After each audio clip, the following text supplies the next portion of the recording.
So our next speaker is Orlay Johnson. He's a fishery biologist for NOAA's Northwest Fisheries Science Center. Prior to NOAA, Orlay was a teacher in the San Juan Islands and a biologist for the Seattle Aquarium. Orlay's worked at NOAA since the 1980s, where he conducted field studies of Chinook and steelhead, and he will be helping us answer that age-old question, why did the salmon cross the road? Chum. But you have to pick a species to work on, so that's the one that we looked at. It's really a question of what's it like to be at the southern edge of your range in a world of climate change and shifting paradigms.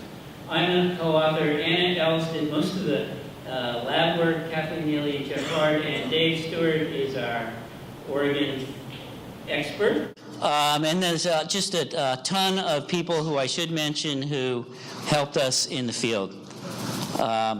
So what's the problem? Well, it's really a problem of shifting paradigms.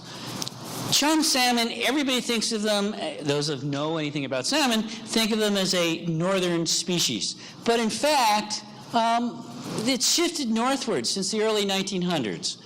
Now, range contractions are normal. You have PDOs and all sorts of other things, and there's slight movement of salmon populations at the southern edge up and down. But anthropogenic changes, like the 4-H's and Tillamook burn, and I'm sorry for the jargon, but you can ask me later. Go back there. Okay. Have made more permanent changes, and global climate change has certainly affected it. And there's a lack of genetic tools and landscape data to really understand what's happening. So what's a chum? It's the third one from the top in the first line. There's over 190 species of salmonids in the world, 80 in North America. People think there's like 2, Chinook and something else. But there's a lot. Chum is the third one down there. And why did we pick them? Well, they're actually a keystone species. They're the most abundant salmonid in the North Pacific. They have the largest tunning of landings and a whole bunch of other things. They're an important species. They had the widest natural abundance of any salmonid historically. And they were reportedly the most abundant species from Nia Bay to the Sacramento River. And even up until the 1960s, they were found in the Sacramento. Millions of chum literally millions of chum, used to return to the Columbia River. It was a huge fishery. It was actually larger than the Chinook fishery.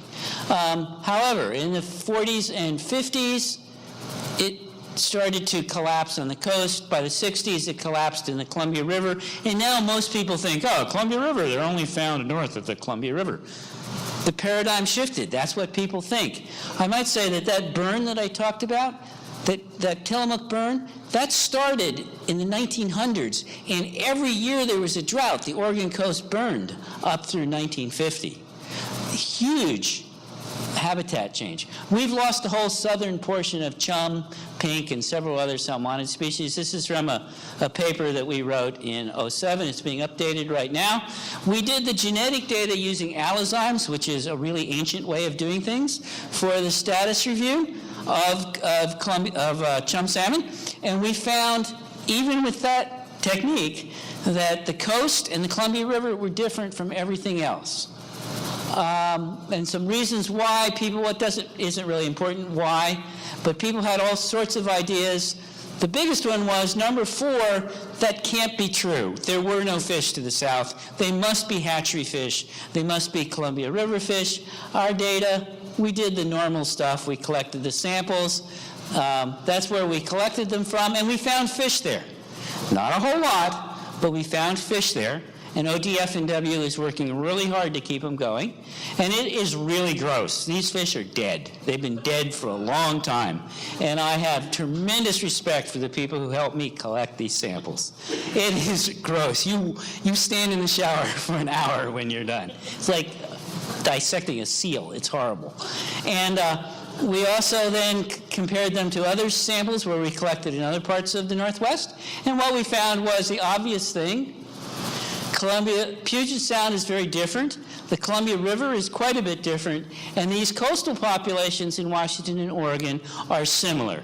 And they're the same population. So I'll skip that. We can talk about that later. We also looked at life history factors, the timing of spawning runs, morphological spawning locations and changes in abundance. And here's just to give you an idea. Here's the timing of the runs in most places. There's the Washington coast, there's the Columbia River, and look, the Oregon coast, for when they come in and when they finish coming in, is very different from the rest of the chum in the world.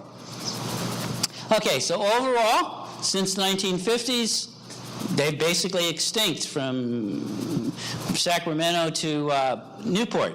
Genotypes show significant heterozygosity. There's spatial structure among the coastal groups. There's narrow return timing, and we don't have enough. We're still collecting other information. That's what we want to do in the future. And that's why it's important. That's who helped me. And there you go. Thank you.